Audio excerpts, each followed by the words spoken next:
let's move on. We know from the previous issue that these guys don't remember anything. Why do we have to have that scene again? Except it just point to Takron Galtos. So I suppose, but let's move on. Yeah, I think that one was probably the integration of the new member was first and foremost on his mind, but it doesn't have enough weight beyond that. Yeah. Right. You can't have too many mysteries, Levitz. I think beyond that, it's just little things here and there. Page 4, LaRock gets to have a pinup of the team on that holo vid, which is kind of nice. Well, I agree that is nice. My whole thing. This is where I mentioned before. I got all these questions and comments about the issue. Is this Charon just demonstrating his artistic abilities? You know, he's actually a closet fan of the Legion, and he hollowed this group shot to make his point with his boss. You know, it's like, where did they get that? Why is he showing this? So yeah. It was fun to play around with that kind of stuff as I was reading this issue, because that was the only way I was getting any more enjoyment out of the issue, was to kind of play with, well, why are we doing this? Why is this here? What's the purpose of that? Right. I do want to bring up something else here that has been bugging me for a little while with these stories, specifically on page. It's early on here. Oh yeah, page 7. This is the scene where Dream Girl is basically asking where's Element Lad hiding, and then they check the monitor board here, and we see all these scenes with Mon-El and Shadowlass and Ultra Boy and some Phantom Girl and some others that I'm not sure who those are. Sensor Girl is with somebody, and then Brainiac 5 Kid. Is that Magnetic Kid? Okay, yeah, Magnetic and Kid. then Brainiac 5 in his lab, and so we've seen similar scenes like this, where someone's looking at a video of these other characters. And it's not even just within the Legion compound. It's been, they were outside, or maybe even I'm thinking, and maybe I'm wrong, but on another planet. But my point is, what's privacy like in the 31st century? Because obviously they have none, or at least the Legionnaires don't. And I just, I mean, obviously, it's just a way to orient us as to where these characters are, and showing them, and really, in a very nice way, like I said, Ultra Boy and Phantom Girl and the other two they're playing some sort of ball game, right? Mon-El and Shady are just having a quiet moment together. Those are great little character moments or details to demonstrate just kind of like the mundane existence of the Legion, and their off time they're doing these sort of things. That's wonderful. But privacy is such a huge deal, with our lives these days. Could you imagine living in a world where someone could just flip a switch or push a button and see what you're doing that moment? That's creepy as hell. This kind of also comes up whenever people talk about like Star Trek Next Generation, where they can find everybody just from their comm badges. That's right. But at least, that's just where you're at, not what you're doing. Well, it might be the Legion flight ring, has this weird, Sentry, this weird camera thing in there. Yeah. So, yeah. Yeah, it's weird. And so to extrapolate that a little bit more, so, is the 31st century that we are reading about, is it a utopia in part because of this, I don't know what word to use, this monitoring? Or is it a utopia because they have this kind of oversight? I don't know. It was just a stray thought that as I was reading this. Like I said, this is something that I've been noticing in the last few issues. All right, I'm done with that plot. We'll have to keep watch. Yeah, I really only have most of the stuff is artwork related. Like I feel a little by the numbers. Some of the point of view stuff feels generic in this issue. It feels like we're just sometimes only watching from our point of view, like a TV screen, and we're getting some overhead shots and some different perspectives here and there, but there are a lot of times where it's very flat feeling.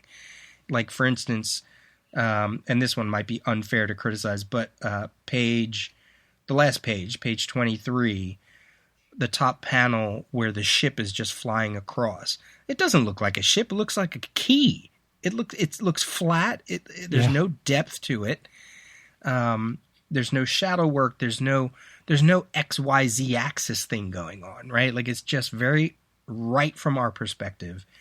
They do it again. He does it again on page 18. The bottom panel, the machinery in the multi-lab, in Brainy's lab, is very flat and generic and boring. And sometimes it looks like a kitchen more than a science lab. But good examples of what I kind of want more of is like page 15 when Quizlet is taking out the missiles. And the missiles, they're not on the same plane. They're on different planes. It shows depth. It shows that they're existing in a space, right? Like it's a weird panel to use as an example because nothing is really going on. But that's what I mean by like sense of space is really important. Or the top panel on page 19, where characters are in the foreground and background. Like, I feel like we need more of that. Otherwise, this artwork tends to be generic, Yeah. That's really the only word I can use for it. I think issue 15 was just so much better. Yeah, I will also make the observation or complaint that, he tends to, right now, or so far, he tends to, the faces tend to be a little too similar at times. Especially with the male characters. He does it not so much with the female characters that I've noticed, but you get a couple characters together, and their eyes in particular seem to be a little too similar. But that's really being nitpicky. And it's always the second issue. I get it, and we're going to have him for a long time. So at some point, I'm just going to have to get used to it. But and also to see how does he evolve. Right. Yes. Even while I think we think that Lytle came in really splashily and was doing a good job from the get-go, but his style did evolve a little bit over the issues that he was doing. Sure. And I think I hope we're going to get the same thing. If we don't, that is a problem. And if I was Lytle and I opened up this issue and I went, oh, so all the characters I designed or redesigned, I don't even get to draw for the fact file at the end. So with all these new story pages, they freely admit that they said until they work out people's schedules that some of this stuff might just be filler. Some of the new pages might just be added extra stuff. And to be fair, the Legion book always usually does some kind of like letter column info dump. That's like a grand tradition for the Legion, whether it's a pinup, whether it's here's all of our villains, here's a text page of the constitution of the Legion. They even did that at one point. So it's not rare for them to do something like these little pinups in the back, but I wonder what they would have been like under the hands of LaRocque of Lytle rather than LaRocque. Well, and I was looking at this too, going much like you just said. Some of these character designs are Lytle's, and yet LaRocque's doing these. I guess what I was wondering about was Lytle got to put his stamp on the look, like I was saying. And so what was it like for LaRocque to step into this and have to keep these designs? Did he want to do some redesigns, or was he told not to do any redesigns? And so I went looking for that kind of that information, and I was looking at the Legion companion book. And there was just a little bit here about this. The question was asked, a lot of times when an artist takes over the Legion, they have their own ideas for a new Legionnaire. Did you ever try to add anyone to the cast? And LaRocque said no, laughs. And then I guess you figured out they had enough already. They had enough, and I figured Paul had a good handle on what he wanted to do with the book. It was enough for me to take what he handed me and work on it. So as far as that goes, I left that to Paul. Now, he's referring specifically to new members, but to me, that extrapolating that out a little bit, it seems like as far as the look of it, since they had just done some redesigns, they probably didn't want to introduce anything new for a while. Right. And so LaRocque just inherited all this stuff, and then he has to figure out his approach to these designs. There was, speaking of these Legionnaire pinups in the back, I was looking at one of the letter columns. I can't remember if it was about this issue or the letter column in this issue. Someone wrote that these designs are the best interpretation since George Perez's. Oh, it has to be these pinups, because I remember seeing the George Perez pinups in one of the Legion focused digests that I have.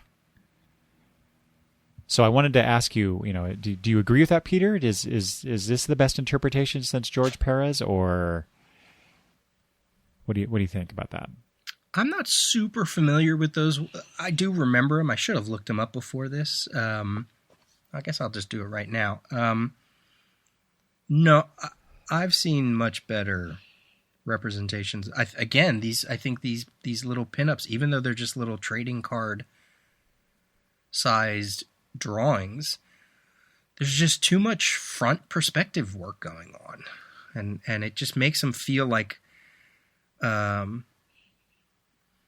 are those things called where like you pop out a little standee of a character and you slip them into a little plastic base and they just sort of stand up. Oh, yeah.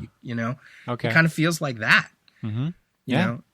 Like I like the Timberwolf one because there's movement and there's a different angle to the character. So I do like that one. That one is sort of like, okay, I like that. I like the Shrinking Violet one because it gives us a sense of perspective and depth and we're putting her up against a ruler, so there's just something to it that I'm like, okay, that's good. I like that. Phantom Girl's not too bad. Dawnstar's fine. I think that's one of Greg's favorite character. The block one is terrible. Brainiac 5. That's the epitome of what you're talking about. Yeah, just like it might as well just be like a turnaround. An artist turnaround where they show the front, the side, and the back. Yeah. Like that's not what this is supposed to be. So they're not. They're fine. Okay, so I'm looking at the Perez ones. You know what? The Perez ones are kind of the same, where it's just they're kind of just front, but he has like their feet at angles, so they're actually standing with a little perspective to them. Not all of them, but some of them. Colossal Boy is squatting. And I mean, that's early. That's like early DC Perez, where it's not the height of what he would be known as. Right. So, whereas you look at like the Perez drawn Justice League postcards, do you ever see those? Mm-hmm. Those are awesome. Yeah.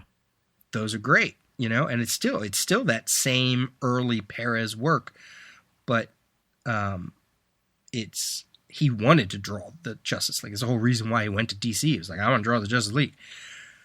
So they got like backgrounds and they got cities behind them, or there's just a lot of design work to them. So, these are fine. I'm so negative this time. Sorry. Well, and so I'll add this too. The same letter writer who made that assertion also stated that LaRocque with Malstead was better than LaRocque's previous art duties on the title. Maybe that's where I got that question is that I said earlier. Did Malstead ink LaRocque previously? Yeah, that letter writer, he was wrong. Okay. I mean, all you got to do is go right to the issue, right? Yeah. Like if you're talking about it, pull up the issue and figure it out, dude. Well, the same could be said of me because I didn't do that.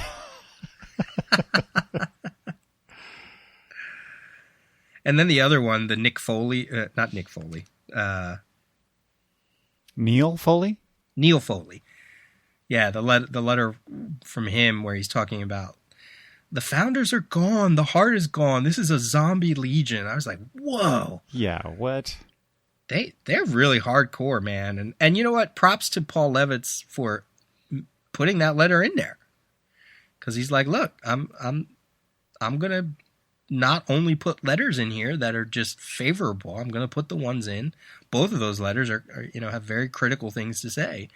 And they're not shying away from it. So good on Levitz for that. Well, and not only that, but also pointing out where, the letter writer may be mistaken or doesn't know certain history that has come before. So, he's arguing, but, in a very nice way. Yeah, not the worst issue. Not one of my favorites, though. Yeah, same. Yeah. And we usually like these issues that are sort of one-off with a whole bunch of different plots, like issue number, was it 9 or 10, 14, 13, 14, somewhere around. We've been getting a lot of these kind of like issues, but this one, nah. Let's move on. Okay. I meant as not only in the episode, but in the Legion book. Like, yes. I know there's some stuff coming, so yeah. Let's get there. Exactly. We already talked about Tales, the cover. There's really not much in terms of comparison with this issue. No big changes or anything like that. So let's go to Legion Around the DC Universe, and we come to Who's Who number 10, where we take a look at any Legion-related entry. And in Who's Who number 10, we have 1, The Heroes of Lalor. So, as drawn by Kurt Swan, and from his own mouth on a video, I found Carl Kiesel. Ah, okay. Which I'm sure we've said right and wrong before, but I just wanted it from his own mouth, so I found it. Carl Kiesel. Yeah, my default is usually Kessel, and I know I'm saying that wrong. I just didn't know the right way. So good, thank you. What do you have for this entry? So the Heroes of Lalor, I think, and it's funny because I think we're going to talk about a Crisis issue. I think when I was reading comics back in 1985-ish, it was the appearance of who was it? A Volvo Lad, maybe? Or Kid Psycho? Or Kid Psycho. That's right. Yes. Kid Psycho's appearance in a Crisis issue, I think in, 1 or 2 panels maybe? And so that was my introduction, I think, to the Heroes of Lalor. And that made me want to know more about them. And so, I was reading Legion at the time, but they would make these, I think, what was it, issue 300 they were in? Maybe some other things, but I realized that, it was during the Great Darkness Saga that they appeared in. I think that was the second time. I'm getting my timeline mixed up, but my memory is that I saw the Kid Psycho in Crisis, and then I remember reading the Great Darkness Saga. It might be the other way around. I'm just mixing things up, but it made me interested in these characters. And the problem is that they haven't appeared a whole lot, I discovered, in Legion books. So I find it interesting that they got an entry in Who's Who. But, there's not much to say about them, I guess. We've mostly been exposed to Duplicate Boy, especially recently in the Tales book. He had a whole storyline focused... No, not... Is it Duplicate Boy? I'm thinking of Dev M. Never mind. But Duplicate Boy does have a relationship, or did have a relationship, with Shrinking Violet that ended because of the whole situation there. But otherwise, the other heroes of Lalor, I honestly don't know really anything about them other than what's in this Who's Who entry. They had a backup in a Tales issue. Duplicate Boy has been around. Duplicate Boy had his own Who's Who entry. We did talk about him in a previous issue. That's right. And what's interesting about that, it was in issue number 7, is, and again, sort of like the Baxter issue where I have more notes about, I think, the issue itself rather than the content. The way Who's Who decided who was on the cover is if you had your own solo entry, you would get onto the cover, obviously. If you were a team made up of characters who had their own solo entries, so think of like the Justice League of America, those team members for the entry for Justice League of America would not show up on the cover, obviously. Makes sense, right? Mm-hmm.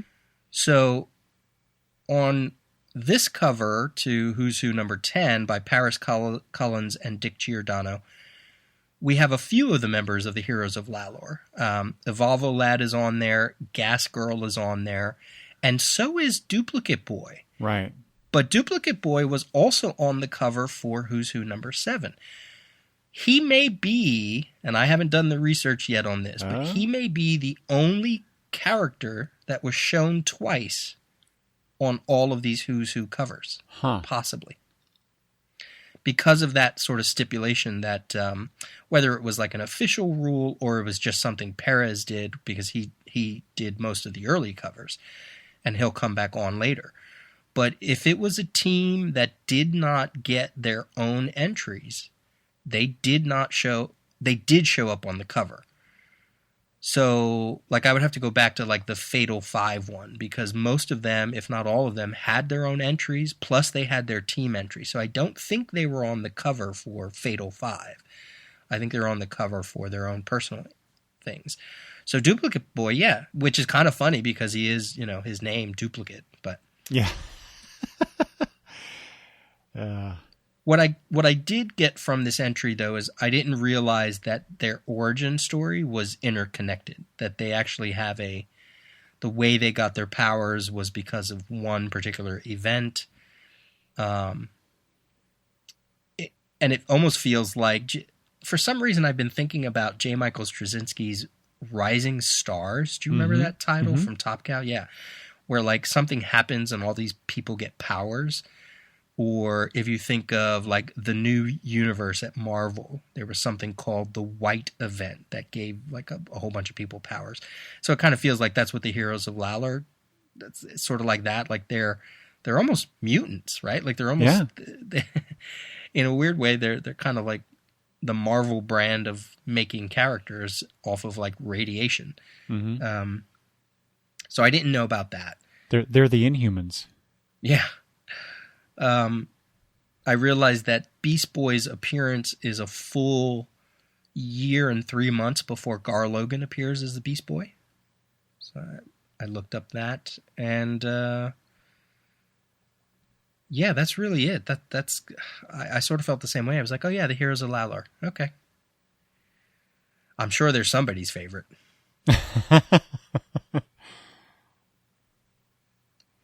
Well, it does make me want to go back and read some of their previous appearances just to get a sense of who they are and what their abilities are, and so, like I said, they have had some appearances, but most of them, it looks like, well, I don't have all the issues, but I do have in my notes here. They appeared in 8 issues previous to when this entry was published. Starting with Adventure Comics 324, and then after Adventure Comics 339, they didn't appear again until Legion of Superheroes 294. And then, so that goes back to what I said earlier about Levitt's, liking to pull these characters like Macaulay the Fourth out of the past, just pluck them out of these really early or these older issues, and bringing them into things. Right. And with a concept like the Legion, 30th century, and I have a fondness for the Tornado Twins. I have a fondness for an unwarranted fondness for the Wanderers. Like, I like when there's these other branches of teams, as there should be. I sort of dig that. They even messed around with that post-Zero Hour with Leela McCauley, team called Workforce, I think, or I don't remember, but they were like a group of heroes that version of Leela McCauley brought together. So, I mean, it's a large universe. There should be some other superheroes out there. Mm-hmm. Yep. So I do dig that. Even if they all look like, even if they're all white. Yeah, right. White human. Yeah. Also, for this issue, Who's Who number 10, if you look at the inside cover, there's a letter column talking about various people, including Duo Damso, by Phil Jimenez, artist Phil Jimenez. Oh, wow. I did not notice that before. Yeah, and it says he's from California, and I looked up, and apparently he was born in Orange County in California, but then he's a resident of New York. So a very young, I guess, Phil Jimenez. And I thought about tweeting him that letter just to see if that was him. So you should. Yeah, just to get a confirmation. But I mean, I have to imagine that's him. So I hope it's him. And then we've been checking in on the Crisis on Infinite Earths number 9, which is the start of the Villain War chapters within Crisis. And we get a few Legion villains that pop up. They tend to favor the Fatal Five. We have Validus on the cover. We also have Lightning Lord on the cover. Mm-hmm. And I'll just interject here real quick, Peter. I spent more time researching the appearances of these characters than I think I did anything else. And then inside Brainiac, the original Brainiac or Superman's enemy, and Lex Luthor are just gathering villains, and along the way they get Cosmic King. We see Dr. Regulus, Lightning Lord again, Validus again, Mano, and I'm sure we'll see a few more next issue. But I think that's all I picked out that was 30th century related. So it's interesting. So yeah, I have everyone you've just mentioned I have on here. But and this is why I spent so much time on this, is that when I was checking who appeared in this particular issue, I was checking. I always go to Comic Book DB first of all, and I also have the Crisis Compendium that I pulled out and was taking a look at, and both of those sources state that Persuader is in this issue. Oh, interesting. And I could not find him. That's why that's why I spent so much time on this issue. It's because I was scouring all the pages and all these characters, and I looked through this issue. I must have looked at it 3 or 4 times, and I still could not find Persuader. There are a few characters here and there that are masked, silvery. They're in the background. They're sort of nondescript. That I wonder if maybe they're saying one of those are. So I'll have to. Yeah. I figured it was something like that, but I thought I would point it out because you're such a Crisis connoisseur. So I thought maybe you would be able to point me in the right direction. Well, if he's there, I missed him too. So I'll have to double check myself. So. And you mentioned Cosmic King, right? Yep. Do you happen to know where he appeared? Because that was another one where I could not find. He is 1, 2, 3 on the 3rd page, where we first see Tio Maro get zapped onto the Brainiac ship. Mm-hmm. And if you look at Chemo, the big. Oh, He's right in front of him. Yes, he is. Well, that now I feel really stupid. Yeah. Some of it's the art, the printing, like it's how many years earlier, right? Mm-hmm. Like, yeah. So it gets a little washed out. Like unless you have like a hardcover that sort of sharpens everything up, which I'll have to take a look at. Well, I'm looking at it through the Crisis trade paperback. Okay. And yeah, it'd be interesting to pull out the original issues that I have and see what the coloring differences were. Because that appearance of Cosmic King, just because he's mostly just kind of blue, shades of blue in that panel, and so that's why I missed it. Yeah, there's some panels here where it's just like a foot. So sure, I guess if you want to maybe that's where they're like, yeah, that's the Persuader. Okay, it's a foot. If that's what you think is, I don't know. I'm sort of quickly going through, and I don't know if I'm seeing him in any of these battles or anything, and so. But it was fun though, just kind of going through that and trying to pick out all the Legion connected characters that appeared in this issue. So let's round out the episode with some more current Legion news. Mm-hmm. Since last we talked, some more images have been revealed. Maybe some more interviews. I pulled a couple links, sent them to Eric. What'd you get out of any of that? So the interview with Seth Meyers that I actually just watched this morning before we got together, Peter. But reading the article about it, there's a couple things that Bendis said, and we kind of touched on it a little bit earlier. I think more towards the top of this episode. But he said, for people who know, this is him talking to Seth Meyers. The Legion is the greatest superhero team of all time. That just tickled me.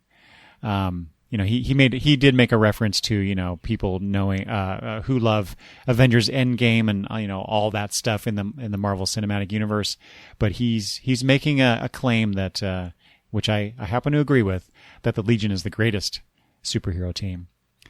And he says, you ain't seen, for those who know they're the greatest team, you ain't seen Legion yet. Legion's the thing. So I really appreciate his enthusiasm for this project. What'd you make of that image that was revealed? We talked a little bit already about it, but any other thoughts about, who's included? Are you waiting to just read the issue to see who these characters are? Any thoughts about some of the designs? Well, yeah. Well, I think some of the designs here are improved over the initial ones. I'm looking at Brainiac 5. I mean, we only see kind of his torso and his head, but it looks a little better. I guess maybe the way it's colored here than how I initially reacted to that first image they revealed. Lightning Lad has I think his skin tone has changed. His skin color has changed, so he looks different than before. Well, especially if everybody's saying that other girl is Light Lass, the one that looks like she has a feather on her. Mm-hmm. Her skin color was different too. So yeah. I mean, obviously the initial impulse is that they're African American, or they could be African, or they could be right. From another planet. But if they're going with the whole brother sister thing, then I guess they changed it up. Yeah, and that's what I really like about this, is that we not only get different skin colors, we get more alien, or at least superficially more alien looking characters here. So there's a few characters in the background of this image that, and Bendis also stated this as well in something that I read, maybe that same interview, that not all these characters have been revealed as to who they are, and they won't be. Oh, I know. I was listening to him on a different podcast. He was talking about this, and they were referring specifically to this image that we're talking about. Not all these characters will be revealed initially. Those will be. He'll introduce them over time during the run that he's on the Legion book. So, we may not know who some of these characters are for a while. Yeah, and it's been fun to play the guessing game, and I've been wrong in some cases and right in other ones. I feel like okay, so I'm not in love with this design. I'm not in love with all these designs. I'll say that. Yeah. I love, as we talked about before, I love the tone of it. I love the potential of it. And I like that there's a Legion book that people are excited about. I'll give it that. The one sort of speculation that's coming out, and I don't know if you saw this on anything I posted elsewhere, but there's this whole thing of why they're not set 1,000 years in the future. They're set 1,000 plus 100 years in the future. My takeaway, the speculation that I've read, and this is a way that I definitely will be all behind this team, is that this cast of characters that we see here in this group shot are honoring the original team that we know. Mm-hmm. So that they're not actually the Legionnaires that we know. They are 100 years in their future. And maybe what we get is, maybe we do get to see the originals and then something happens to them, or Bendis flash forwards 100 years and now there's a new Legion team. And that could also be why, when he says what he said about we haven't been introduced to these, is that you may think it's Lightning Lad, but it's really Shrinking Violet. You know what I mean? Like maybe that's what's going to happen. Mm-hmm. That, you can't judge a book by its cover because they managed to change it up. But then I've also seen, I don't know if it was Ryan Sook or Yvonne Hayes or somebody, they were drawing this new version of Cosmic Boy, and they wrote in their caption, Rock, R-O-K-K. Yeah. So then I'm like, oh, okay. Unless maybe some of them are, maybe some of them are the old ones and we just get some new ones. I don't know. Like, can you really change Mon-El? I mean, I guess you can. I don't know. I'm on the fence. Let me put it that way. Yeah. So. Yeah. Well, this could go a couple different ways, right? So we're just gonna have to patiently wait until we get Millennium later this year. I want it now. Yeah, I know. I do too. But I am very intrigued by some of these some of these background characters. I mean, we got this skeletal looking person who reminds me of, like, I don't know, Dr. Phosphorus or whatever from Batman. Mm-hmm. We got like a Dr. Fate looking character there in front of Block. And these other what look like female characters who are just their whole color is the same. It's not like I'm talking about the one in the middle there between Block and Colossal Boy, and the pink one in front of Colossal Boy. Just right. Just things like that. And then you get what was the well, I initially thought that we saw the one character that was kind of in brown in that very first teaser image, in the Superman cover. Yeah, was it the Superman cover? So where we weren't sure who that was, and I was thinking it was Timberwolf. I thought it was Ultra Boy. Right, and then I see this image, and I saw him first because he's prominently featured here in the right bottom part of this image. In fact, out of all the characters there, he's the one that is closest to us, besides the person whose perspective we're seeing here, right? Whoever that is. So my eye gets drawn to him, and his chest symbol and the coloring suggests that's Timberwolf, but then you go and look again, coming back to Colossal Boy, who's on his shoulder is this wolf boy looking character, complete with tail. And so is that supposed to be, so I'm getting wrapped up in the guessing game of who these characters are and whatnot. And, that's fun to a degree. Yeah. And in fact, we even have, and I think you pointed this out as well on Twitter, does that look like a yellow lantern? Yeah, the behind speculation Superboy? Is it like a gold lantern? Is it Ron Vidar? Yeah. I don't know. I don't know. I mean, they're doing a great job at getting us invested to a certain degree by how they're rolling this out. So that's, kudos to them for the way that they're doing this. Oh yeah, they're doing it totally right. Like this is exactly the way you do it to build up momentum. And there are elements of it that feels like the Mark Waid, Barry Kitson thing, where we got introduced to all these characters. Some of them were radically different. Some of them, their powers were radically different, right? Like Colossal Boy wasn't a humanoid who grew up. He was a giant who shrunk down. And he kept correcting everybody. He's like, no, I'm not. No, we're just tall, So that was funny. Chameleon Boy, his antenna would only come up when he was sort of like, inspecting people. Shrinking Violet, I think they called her Atom Girl, right? Like she was like a myth. They were like, no, she doesn't exist because she never grew. Starboy was different. Element Lad was different. It feels like that, right? Like they were radically changed. The way they were introduced was slow, and then you would go, oh, that's who that is, So there's elements of that, and I certainly liked that reboot. So I should yell at myself and just say, just wait, be patient, but yeah. We'll see. Mm-hmm. We'll see. Mm-hmm. Then there was another image. You see the Brian Hitch one that's like a variant or an alternate cover to DC Millennium, either issue 1 or 2. Kind of reminds me of that old Alex Ross Legion image where they're all flying upwards. It doesn't really add much more. I mean, you get to see some of the characters a little closer. Mm-hmm.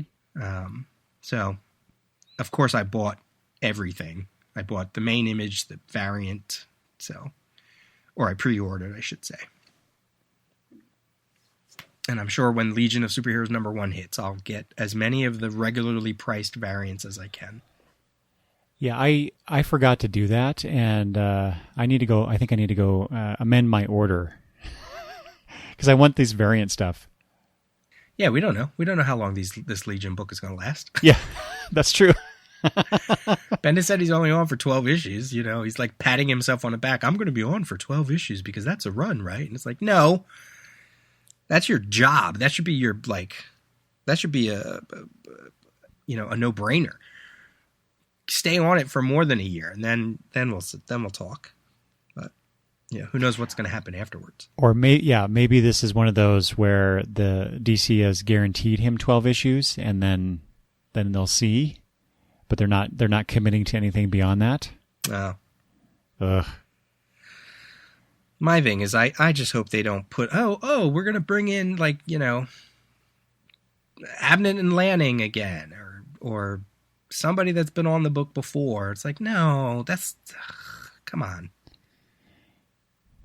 Yeah, that's I'm like you. I'm getting a little sick of. Let's just bring back all the old people that used to work on comics.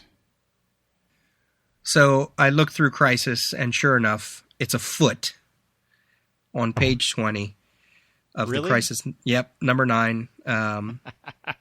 I forget what Earth they're on, but lead of the Metal Men is in the form of a wrecking ball, and it's the second panel, and he's smashing second of this series of panels. He's smashing Mirror Master and Cheetah. And I see. Yep. Bug-Eye Bandit, and there's a boot right by the caption, and that is, you couldn't say that's Persuader's boot. All right. See, that's what it pairs. He's a hell of an artist. When you can determine a character by a boot. Mm-hmm. I think that's probably it. Yeah. Yep. Well, as always, if you have feedback on this issue or on any future issue, We're going to be talking about, obviously, the next couple issues, 18, 19, 20. We also have coming down the way, not just yet, but eventually we'll do a Tales episode on Legionnaires 3 once that wraps up its publication in chronological order. So if you have any thoughts on any, it doesn't have to be about this particular episode. It can be about the future episodes. Send it to Peter@thedailyrios or you can email me at longboxreview@gmail.com. Great. And we promise we still love the Legion, just because this issue was, It's because we love it so much that we feel like we need to help it along. Yeah. There you go. Yeah, as if we have any kind of influence at all. Right. For a 30-plus-year-old book. Exactly.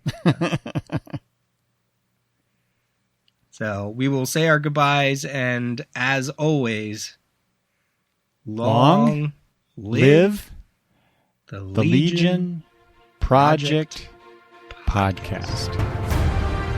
See you, Eric. Bye, Peter.